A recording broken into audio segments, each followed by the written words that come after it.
ఆకాశంలో యుద్ధ మేఘాలు, భూమిపై భయాలు, మట్టిలో మరణఘోష. ప్రపంచం మళ్లీ ఓ అగ్నికాలాన్ని ఎదుర్కొనుందా?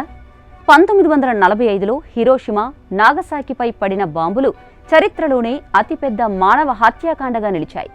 అప్పట్నుంచి ప్రపంచం మరో అణుబాంబు పేలుణ్ణి తట్టుకోలేదు. కానీ ఇప్పుడు పరిస్థితి మారుతోంది. ప్రపంచ రాజకీయాలు మళ్లీ సర్వనాశన బాటలో నడుస్తున్నాయి.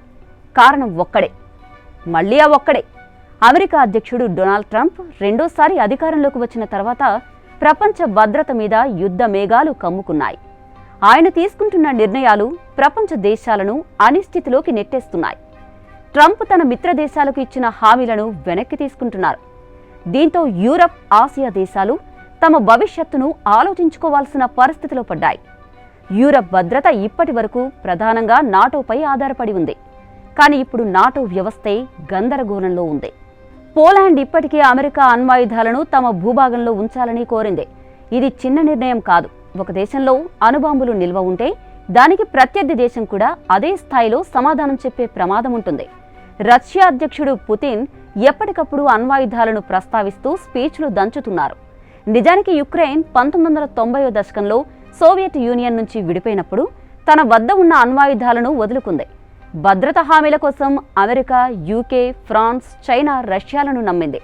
కానీ ఇప్పుడు యుక్రెయిన్ ప్రజలు ఆ నిర్ణయాన్ని శాపంగా భావిస్తున్నారు. అణ్వాయుధాలు లేకపోవడం వల్లే రష్యా తమపై స్వేచ్ఛగా దాడి చేస్తుందంటున్నారు. ఇందులో చాలా వరకు నిజముంది. బలహీనంగా ఉన్న దేశంపై బలవంతులు విరుచుకుపడ్డం చరిత్రలో ఎన్నోసార్లు జరిగింది.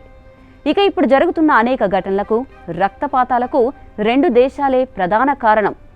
అమెరికాతో పాటు నాటి సోవియట్, ఇప్పటి రష్యా ప్రపంచంలోని అనేక యుద్ధాలకు ప్రధాన కారకులు. గతంలో న్యూక్లియర్ వెపన్స్ను ఈ రెండు దేశాలు పోటీపడి తయారు చేసుకున్నాయి.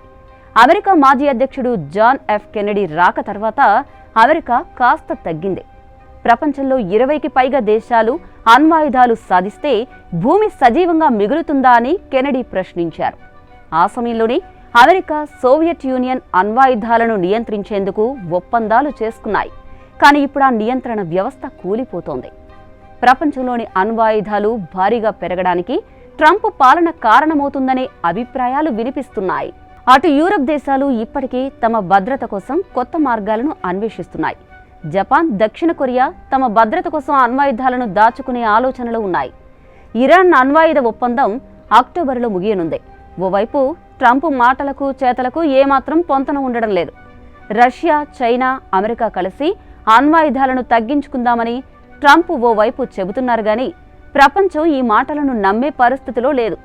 నాటో భద్రతను ట్రంప్ ఇప్పటికే గాలి కొదిలేశారు. అమెరికా ఇలా వెనక్కి తగ్గడం కారణంగా మిగతా దేశాలు తమ భద్రత కోసం కొత్త మార్గాల్ని అన్వేషించాల్సిన పరిస్థితులు ఏర్పడ్డాయి. ఆ కొత్త మార్గమే అణ్వాయుధాల తయారీ. ఇలా ప్రతి దేశం తన రక్షణ కోసం అణ్వాయుధాల్ని తయారు చేసుకోవడం ప్రారంభిస్తే అది మొత్తం ప్రపంచ భద్రతకే ముప్పు. ఒక్క మాటలో చెప్పాలంటే నాటోను పక్కన పెట్టాలని ట్రంప్ తీసుకున్న నిర్ణయం ప్రపంచాన్ని అగ్నిగుండంగా మార్చే అవకాశాలను సృష్టించింది.